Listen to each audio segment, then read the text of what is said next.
Әлеге вакыйгадан соң 4 көн вакыт узды, ләкин күңел кабат-кабат бу көннәргә әйләнеп кайта. Юкка түгел. Чөнки 2-6 декабрь көннәрендә Камал театрында иҗат, яшьлек рухы, хисләр дөньясы кайнап торды. Беренче тапкыр узган Һөнәр яшь татар режиссурасы фестивале татар җәмәгатьчелеген үзенә игътибар итәргә мәҗбүр итте. Фестивальдә барлыгы 7 спектакль күрсәтелде. Алар Нәфисә Исмәгыйлова, Булат Бәдриев, Дамир Самирханов, Альберт Гафаров, Лилия Әхмәтова, Эмиль Талипов эшләре. Без үзебезнең максатыбызга ирештек дип әйтергә кирәк. Бездә яшь режиссер бар. Ул яши, ләкин бик шатланып җөргә тоже вакыт түгел. Аларны тагын да үстерергә кирәк. Бу үстерүне дәвам итәргә кирәк. Аларны бәлки постдипломный образование дип аталау, я Мәскәүгә, Питерга җибәрергә кирәк. Режиссер булу өчен иҗади фикерләү, сәләт, тоемлау, акыл, кешеләр белән уртак тел таба белү, үз көчеңә ышану кирәк. Фестивальдә катнашучы яшьләрдә бу сыйфатлар барысы да бар. Ләкин режиссер өчен шулай ук мөһим нәрсә тәҗрибә генә юк. Ансы инде еллар белән туплана. Әлегә алар тамашачы белән беренче иҗат тәҗрибәләрен уртаклаша. Создается особое пространство, в котором молодые режиссеры могут показать те работы, которые им захотелось, да, которые они выбрали, захотелось поставить.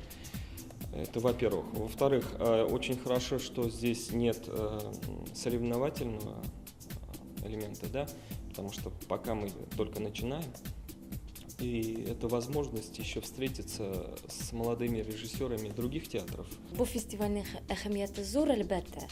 Әмма киләсе елгамы соң икенче вакытта уздырганда бу фестивальгә ниндидер искәрмәләр, ниндидер үзгәрешләр кертергә мөмкин. Бу чиракта инде бәлки Мәскәүдән ниндидер яңа режиссерларны чакырырга, чөнки без үзебезнең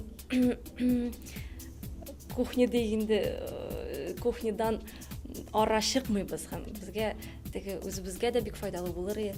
Без менә бу бит инде беренче фестивальдән соң без беренче тапкыр беренче фикерләр ишеттек, беренче ниндидер тәкъдимнәр. Моңа ияләшергә кирәк, күнегергә кирәк. Аннары бу дебют кына түгел, фестиваль рамкаларында да дебют безнең. Диплом эшләребез. Һәм менә инде һәр спектакль куйганнан соң ниндидер авырлык, җилкәдән ниндидер авырлыкны төшереп калдырган шикелле булды. Яшь режиссерлар арасында 38 яшьлек Булат Бәдриев тә бар. Ул инде 28 спектакль сәхнәләштерергә өлгергән. Ләкин һөнәр аның эчендә дулкынландыргыч вакыйга. Татар театрлары киләчәге яшь режиссерлар һәм яшь артистлар кулларында. Шуңа күрә бу башламны мин бик тә хуплыйм һәм шушыны фестивальне оештыручыларга бик зур рәхмәтемне белдерәсем килә. Бу бөтен яшь режиссерларның фикере дип уйлыйм. Инде фестивальгә килгәндә үземнең катнашым буенча мин инде менә рәхмәт мине яшьләр рәтенә керттеләр. Күңелнең картаясы килми генә әйтмешли. Әлбәттә инде дулкынландыра.